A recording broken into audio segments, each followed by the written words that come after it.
Council में पारित करा है। आप बीच में डिस्टर्ब नहीं कीजिएगा भाई।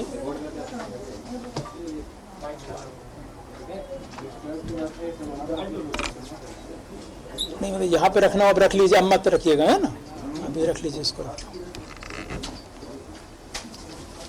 ठीक है भाई, शुरू करें। हैं? आप सब लोग अवगत हैं कि भारत के संविधान के भाग 9 तथा संविधान की धारा 243 से 243 तक त्रिस्तरीय पंचायतों के प्रावधान सन्निहित हैं। धारा 243 के अंतर्गत इन पंचायतों के निर्वाचन का पर्यवेक्षण, निदेशन तथा नियंत्रण राज्य निर्वाचन आयोग के अधीन है।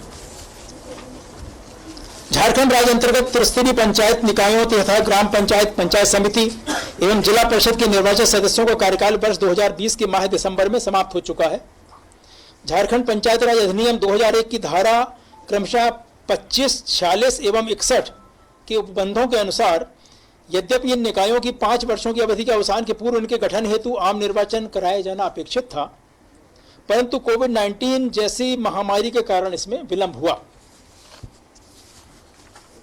त्रिस्तरीय पंचायत निर्वाचन क्षेत्र हुए जो हमारे निर्वाचन क्षेत्र हैं, अधिनियम की धारा 138 के अंतर्गत कुल जिलों की संख्या 24 है, जिससे आप जानते हैं प्रखंडों की संख्या 264 है, ग्राम पंचायतों की संख्या 4345 है।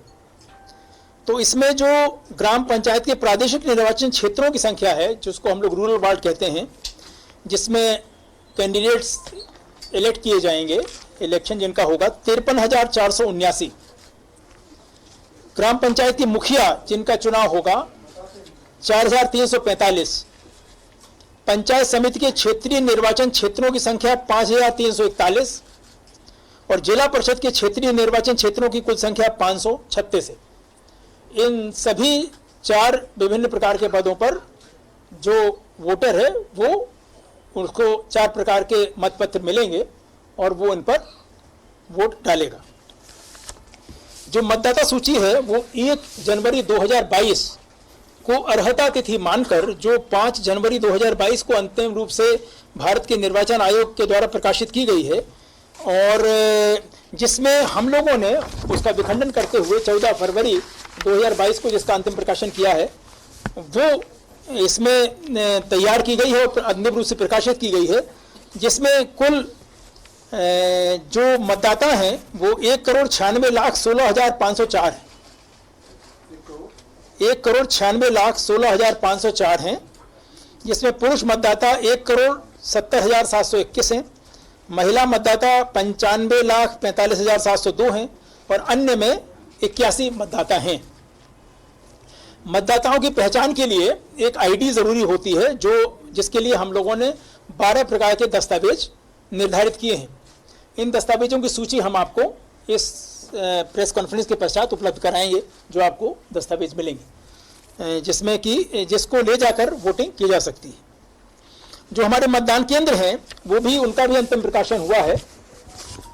कुल मतदान केंद्र 53,480 हैं, 53,480, जिसमें संवेदनशील 22,961 हैं और अति संवेदनशील 17,698 हैं। अवशेष 12,821 सामान्य श्रेणी के मतदान केंद्र हैं। इन मतदान केंद्रों में हम लोगों ने आधारभूत न्यूनतम सुविधाएं उपलब्ध कराने का निर्देश दिया है। पेयजल, शौचालय, रैंप और क्लस्टर सेंटर पर प्रकाश वगैरह की व्यवस्था जिले के समाहर्ता या उपायुक्त कराएंगे। जो मतदान दलों का गठन होगा, जो जिले के एम्प्लॉइज हैं, वो एक विशेष एप्लीकेशन सॉफ्टवेयर के माध्यम से रैंडमाइजेशन प्रक्रिया अपनाकर किया जाएगा।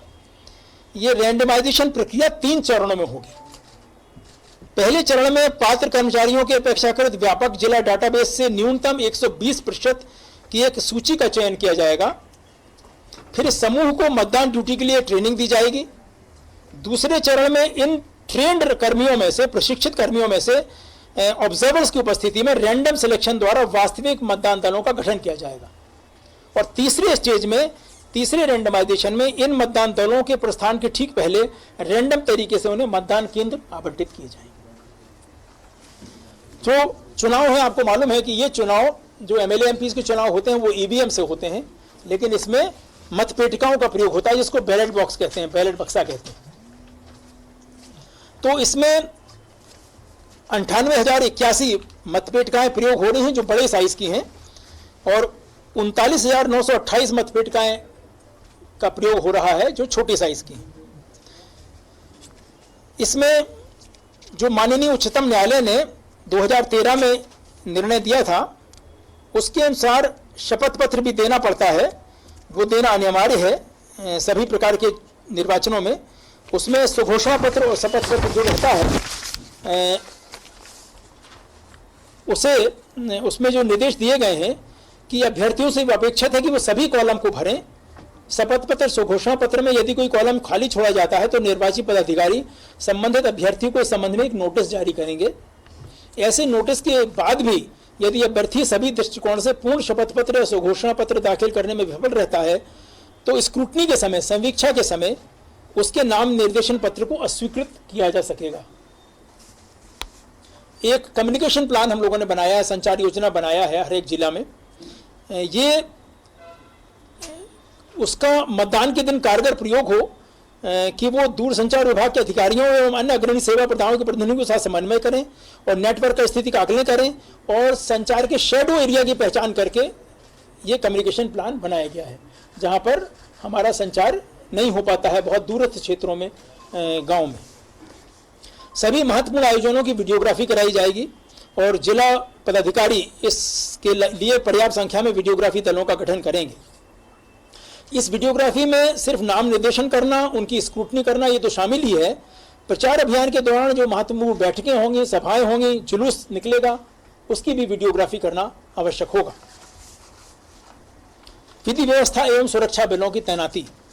निर्वाचनों के संचालन में विस्तृत सुरक्षा प्रबंधन शामिल होता है। इसमें मतदान कर्मियों की सुरक्षा, मतदान केंद्रों की सुरक्षा, मतदान सामग्रियों की सुरक्षा, निर्वाचन प्रक्रिया की समग्र सुरक्षा भी शामिल है। इसमें विशेष रूप से अतिसंवेदनशील मतदाताओं जैसे कमजोर वर्ग के लोगों के मन में भरोसा कायम करने के लिए मतदान के पहले से ही सशस्त्र बलों की तैनाती की जाती है। तो हम लोग चाहते हैं, आयोग चाहता है कि ऐसा परिवेश का निर्माण हो जिसमें निष्पक्ष एवं स्वतंत्र निर्वाचन सुनिश्चित कराए जा सकें।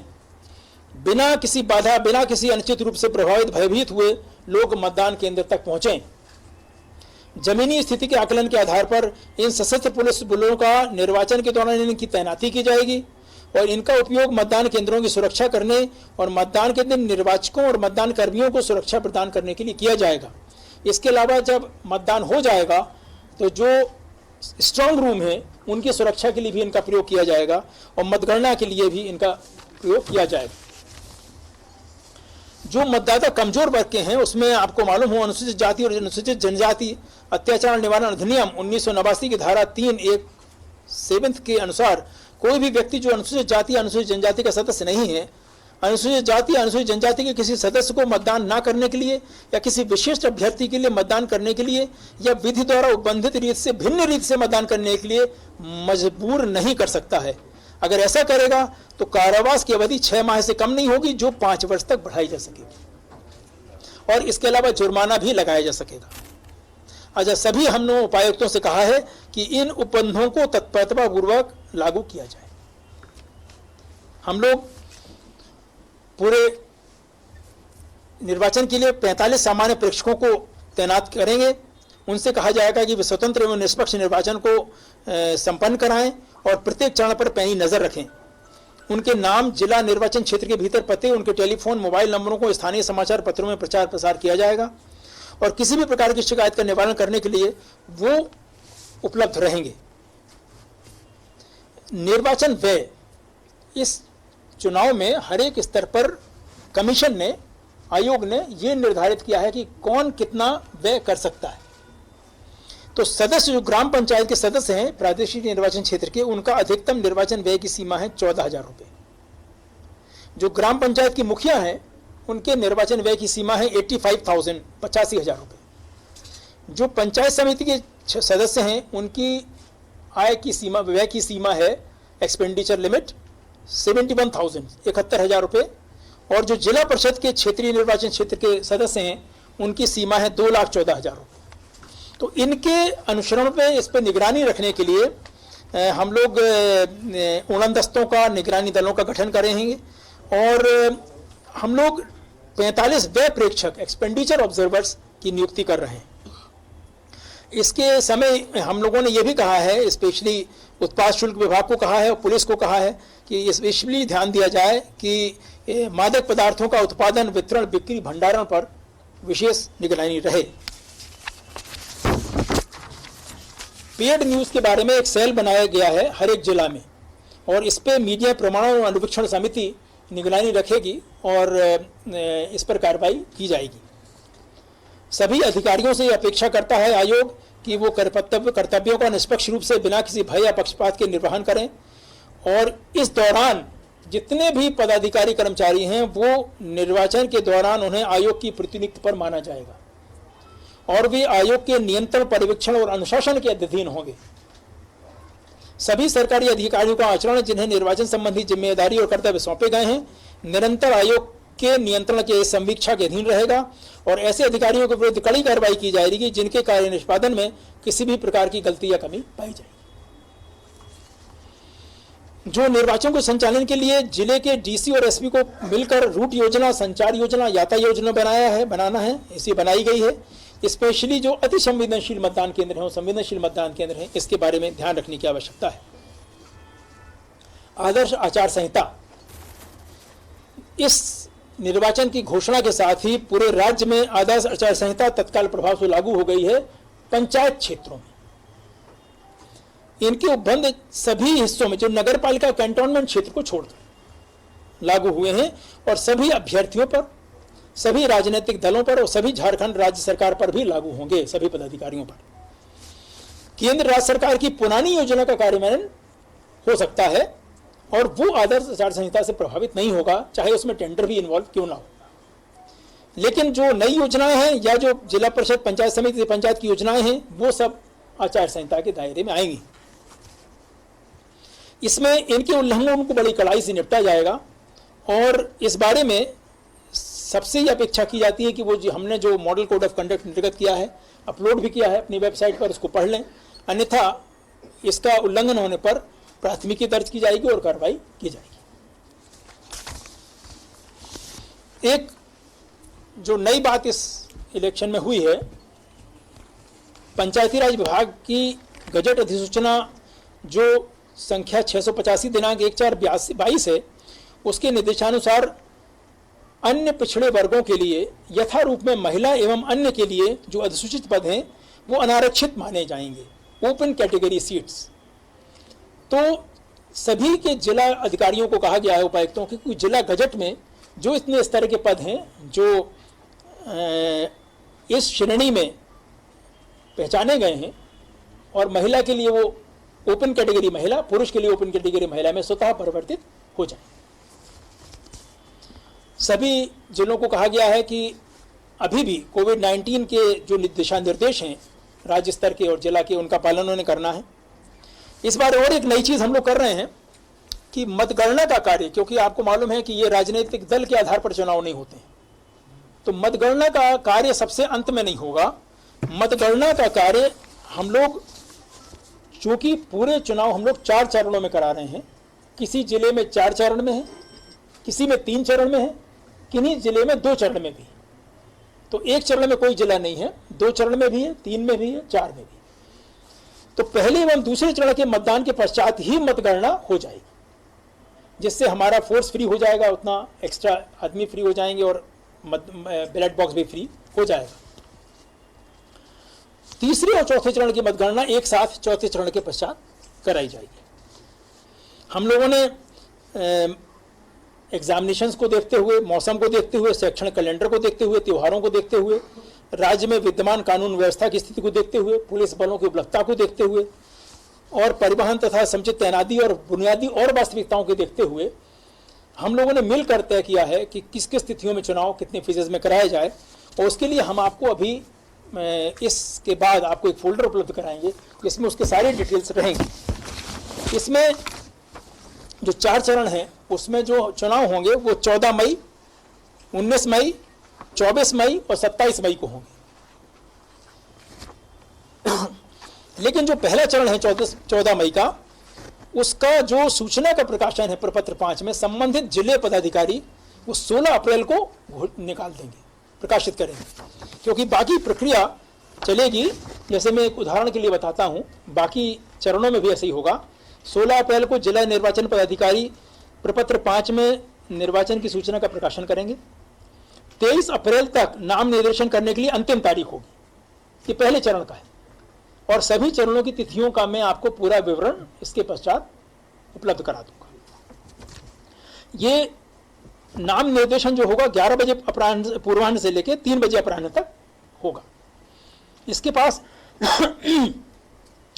स्क्रूटनी जिसको कहते हैं, समीक्षा, 25 अप्रैल और 26 अप्रैल को स्क्रूटनी की जाएगी, समीक्षा की जाएगी। नाम वापस लेने की तारीख है 27 अप्रैल और 28 अप्रैल। निर्वाचन प्रतीक आवंटन, जो अलॉटमेंट ऑफ सिंबल्स होता है, जिसका ऑर्डर निकला हुआ है, वो किया जाएगा 29 अप्रैल को। ये पहले चरण के बारे में कह रहा हूं। और मतदान होगा 14 मई को। बीच में प्रचार के लिए समय जो दिया जाता है, कैनवेसिंग पीरियड जो कहते हैं, इसकी मतगणना 17 मई को हो जाएगी। इसी प्रकार से द्वितीय चरण, तृतीय चरण और चतुर्थ चरण की तिथियां निर्धारित की गई हैं, जिसको हम आपको अवगत कराएंगे। इस प्रेस कॉन्फ्रेंस के बाद आप लोगों को जो सूचना दी जाएगी उसमें वो सभी चीज़ें आप देखिएगा। मतदाताओं की संख्या, विभिन्न रूप से जो और भी चीज़ें हैं, आपको सभी चीज़ें, कोई प्रश्न की आवश्यकता नहीं पड़ेगी। हमने ये इंश्योर किया है कि सारी जानकारी आपको उस जो हम आपको फोल्डर दे रहे हैं उसमें उपलब्ध करा दी जाए। तो दैट जो मुखिया जो अभ्यर्थी पर एफआईआर दर्ज है उसके लिए क्या कुछ है इसमें जिनको भी आयोग के द्वारा चुनाव लड़ने से प्रतिबंधित किया गया है, वही लोग ही प्रतिबंधित हैं। उसके लिए आदेश निर्गत किया हुआ, तिथि भी निर्गत की है कि कितने दिनों तक के लिए वो उन्हें बाधित किया गया।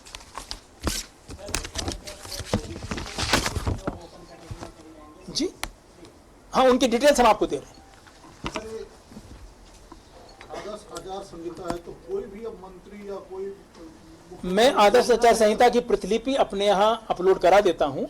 इसमें सारे डिटेल्स दिए हुए हैं कि मंत्री क्या करेगा, वो क्या करेगा। आप एक 20 क्वेश्चन हैं इसके। कोई घोषणा कर सकता है कि नई योजनाओं की घोषणा नहीं होगी, लेकिन आप उसको पढ़ लीजिए, और पढ़ने के बाद अगर कोई आपको कंफ्यूजन हो तो जरूर हम लोगों के पदाधिकारी हैं क्लियर, क्योंकि उसमें एक नहीं बहुत सारे पॉइंट्स हैं, और वो मैं अपलोड करा दे रहा हूँ और सबको दिलवा दे रहा हूँ। कितने लोग प्रतिबंधित है पूर्व से? वो जिला वार अलग अलग संख्या है, क्योंकि संख्या बहुत ज़्यादा है। कुछ लोगों को प्रतिबंधन से मुक्त भी किया गया। ठीक है, और कुछ बात करनी है आपको? सुरक्षा दृष्टिकोण से मुझे अपर पुलिस महानिदेशक हैं, ये कुछ बताएंगे आपको। सुझाव एक आपको सर, मीडिया के लिए सर एक सेल यहाँ पर भी, हाँ नहीं, हम लोगों ने ये किया है कि अभी भी बहुत ग्रुप में बहुत भीड़ नहीं करनी है, नहीं ये करना है, और आप लोगों के लिए भी सहूलियत रहता है। तो सभी जिलाधिकारियों को निर्देश दिए गए हैं कि रोज शाम को, क्योंकि अब तो ये हजारों की तादाद में होते हैं इलेक्शंस, हाँ यहाँ भी, तो वो अपलोड करेंगे। तो हम लोगों की तरफ से जो था अधिकतम कार्य अभी हुआ है, बाद में हम लोग भी अपने जो भी न्यूज़ होगा वो आपको अपलोड कर दिया करेंगे, और दैनिक शाम को आपको ये समाचार मिल जाया करेंगे जो भी। हम लोग राज्य स्तर का डेली चाहिए, तो हम लोगों को हाँ, वो जो भी सूचना होगी अपलोड होगी। जो सूचना जिला स्तर पर होगी वो जिला स्तर पर होगी। सर कोई सेल यहाँ बन जाएगा तो हम लोग उससे ये कर सकते हैं। हम कोई भी प्रेस कॉन्फ्रेंस वगैरह की बात नहीं कर रहा हूँ। मैं सिंपली ये कह रहा हूँ कि आपको जिला अधिकतर सूचनाएं आपको जिला के आपके जो संवाददाता हैं जिले के स्तर से लेना होंगी अधिकतर, और जो हमारी केंद्र से संबंधित होंगी, राज्य से संबंधित होंगी, वो यहाँ पर हम लोग। अब आप सुरक्षा के बारे में कुछ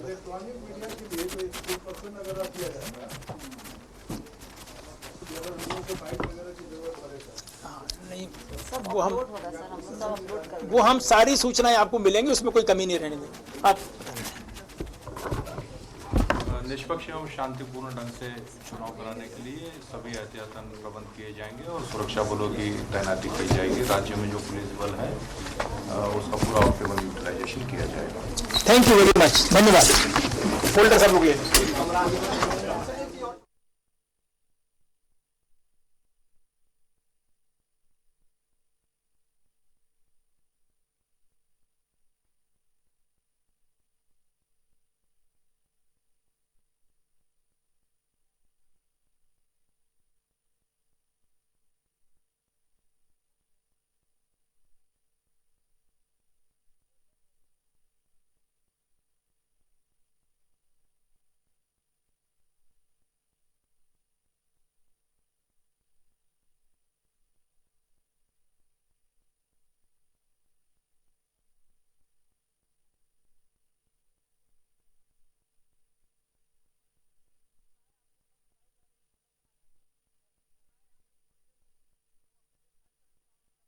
बज चुका है। 4 चरणों में पंचायत चुनाव होने वाले और इसी को लेकर राज्य निर्वाचन आयुक्त ने फिलहाल एक प्रेस कॉन्फ्रेंस की है और पूरी जानकारी दी कि क्या क्या होने वाला है, कैसे चुनाव होंगे। देखिए, सबसे प्रमुख बात तो ये रहेगी इस चुनाव के दौरान कि ये बैलेट बॉक्स के माध्यम से होगा और सबसे खास बात यह भी होगी कि ये गैर दलीय होगा। तो 1,96,16,000 मतदाता जो हैं वो इस पंचायत चुनाव में हिस्सा लेंगे। तो देखिए, जानकारी भी हम आपको दे रहे हैं कि किन किन चरणों में, कितने चरणों में ये चुनाव होगा। तो पंचायत चुनाव का बिगुल बज चुका है। 4 चरणों में ये चुनाव होंगे और इसमें जिला परिषद, पंचायत समिति सदस्य और मुखिया और ग्राम पंचायत सदस्य, तो इन 4 पदों के लिए वोटिंग होंगे। तो 4 चरणों में होगा झारखंड का त्रिस्तरीय पंचायत चुनाव।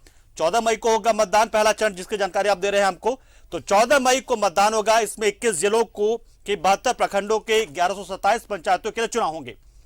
इस दौरान ग्राम पंचायत मुखिया के लिए 1127 पदों के लिए चुनाव होंगे। जिला परिषद के 146 और पंचायत समिति के 1405 पदों के लिए इस दौरान मतदाता वोट करेंगे। 19 मई को होगा दूसरे चरण का मतदान। इसमें 16 जिलों के 50 प्रखंडों के 872 पंचायतों के लिए मतदान होंगे। इस दौरान ग्राम पंचायत मुखिया के लिए 872 पदों के लिए वोट डाले जाएंगे, जबकि जिला परिषद के 103 और पंचायत समिति के लिए वोट डाले जाएंगे। 24 मई को होगा तीसरे चरण का मतदान। ये महत्वपूर्ण होगा। 19 जिलों के 70 प्रखंडों के 147 पंचायतों के लिए वोट डाले जाएंगे। 147 पद यानी होंगे मुखिया के लिए, ग्राम पंचायत मुखिया के लिए, जबकि जिला परिषद के लिए 128 और पंचायत समिति के 1587 पदों के लिए वोट डाले जाएंगे। चौथा चरण होगा 27 मई को। इसमें 23 जिलों के 72 प्रखंडों के 1299 पंचायतों के लिए चुनाव होंगे। इस दौरान मुखिया पद के लिए 1299 पदों के लिए वोट डाले जाएंगे, जबकि जीप यानी कि जिला परिषद के लिए 159 और 1587 पद जो होंगे वो पंचायत समिति सदस्य के लिए होंगे। तो कुल 24 जिलों के 264 प्रखंडों में 4345 पंचायतों में वोट डाला जाना है। तो बिगुल बज गया है, पंचायत चुनाव का बिगुल बज गया है। ये बड़ी जानकारी इस वक्त हम आपको दे रहे हैं और इसी को लेकर अभी और आचार संहिता लागू हो चुकी है। देखिए, बड़ी जानकारी आपको हम ये दे रहे हैं कि फिलहाल राज्य निर्वाचन आयुक्त DK तिवारी ने एक प्रेस कॉन्फ्रेंस किया है और उसके साथ ही आचार संहिता लागू हो चुकी है। High court